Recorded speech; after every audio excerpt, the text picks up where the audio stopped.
Hello दोस्तों, विनीता हिंदी कहानियाँ में आपका स्वागत है। आज की कहानी का नाम है पत्नी का भूत। एक आदमी की पत्नी अचानक से बहुत बीमार पड़ गई। मरने से पहले उसने अपने पति से कहा, मैं तुम्हें बहुत प्यार करती हूँ, तुम्हें छोड़कर नहीं जाना चाहती। मैं नहीं चाहती कि मेरे जाने के बाद तुम मुझे भुला दो और किसी दूसरी औरत से शादी करो। वादा करो कि मेरे मरने के बाद तुम किसी और से प्रेम नहीं करोगे, वरना मेरी आत्मा तुम्हें चैन से जीने नहीं देगी। इतना कहकर वह चल बसी। उसके जाने के बाद उस आदमी ने किसी दूसरी औरत की तरफ देखा तक नहीं।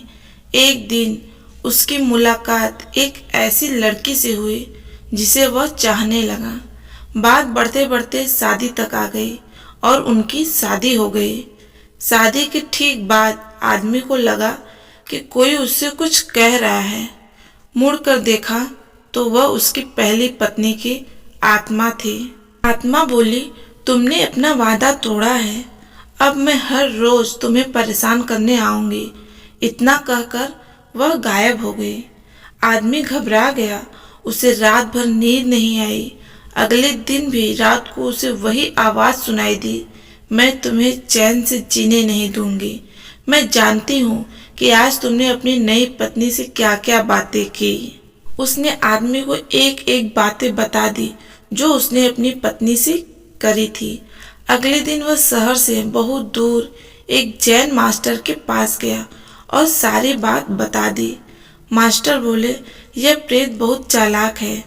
आदमी घबराते हुए बोला, बिल्कुल है, तभी तो उसे मेरी हर एक बात पता होती है।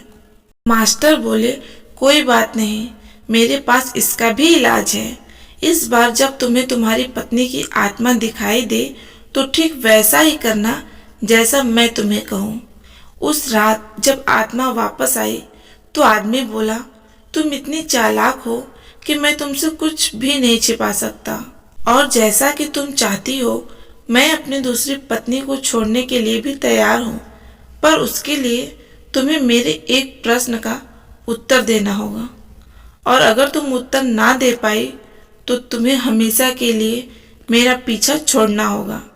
आत्मा बोली, मंजूर है, पूछो अपना प्रश्न। आदमी ने फौरन जमीन पर पड़े सारे छोटे छोटे कंकड़ अपनी मुट्ठी में भर लिए और बोला, बताओ मेरी मुट्ठी में कितने कंकड़ है।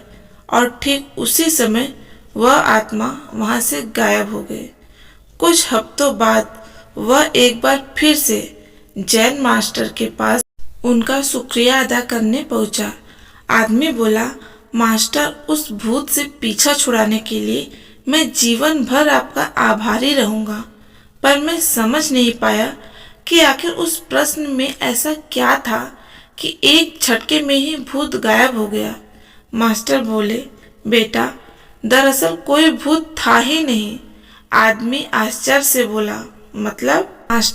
मास्टर ने समझाया, हाँ, दरअसल दूसरी शादी करने की वजह से तुम्हें एक अपराध बोध महसूस सा हो रहा था, और उसी वजह से तुम्हारा दिमाग एक भ्रम की स्थिति पैदा कर तुम्हें भूत का अनुभव करा रहा था। आदमी ने पूछा, अगर ऐसा था तो वह मेरी हर बात कैसे जान जाता था? मास्टर मुस्कुराते हुए बोले, क्योंकि वह तुम्हारा बनाया हुआ एक भूत था, इसलिए जो कुछ तुम जानते थे वही वह भी जानता था, और यही कारण था कि मैंने तुम्हें वह कंकड़ वाला प्रश्न पूछने को कहा, क्योंकि मैं जानता था कि इसका उत्तर तुम्हें भी नहीं पता होगा, और इसलिए भूत भी इसका उत्तर नहीं दे पाएगा और तुम्हें तुम्हारे दिमाग की ही उपज से छुटकारा मिल जाएगा। उसने एक बार फिर मास्टर को धन्यवाद किया और अपने घर लौट गया। फ्रेंड्स, कई बार हमारे मन में भी किसी पुरानी बात को लेकर गलत भावनाएं रह जाती हैं, पर अधिकतम मामलों में हम किसी पुरानी घटना को याद कर अफसोस करते हैं और कभी कभार खुद पर क्रोधित भी हो जाते हैं। ऐसा बार बार करना गलत है। अपने भूत की वजह से अपने भविष्य और वर्तमान को बिगाड़ने में कोई समझदारी नहीं है। इसलिए अगर आप भी किसी पुरानी घटना की वजह से अपराध बोध महसूस करते हैं तो ऐसा ना करें। गलतियां करना मनुष्य का स्वभाव है, सभी करते हैं। जीवन में आपने भी कई गलतियां की होगी, लेकिन कोई बात नहीं, उस घटना को पीछे छोड़ें और अपने जीवन को सार्थक बनाने की दिशा में काम करें। तो यह थी कहानी। अगर आपको यह कहानी अच्छी लगी हो तो इसे शेयर जरूर करें और कमेंट में अपना विचार जरूर बताएं कि आपको कैसी लगी। और ऐसे ही और कहानियाँ पढ़ने के लिए हमारे चैनल को सब्सक्राइब करना ना भूलें। धन्यवाद।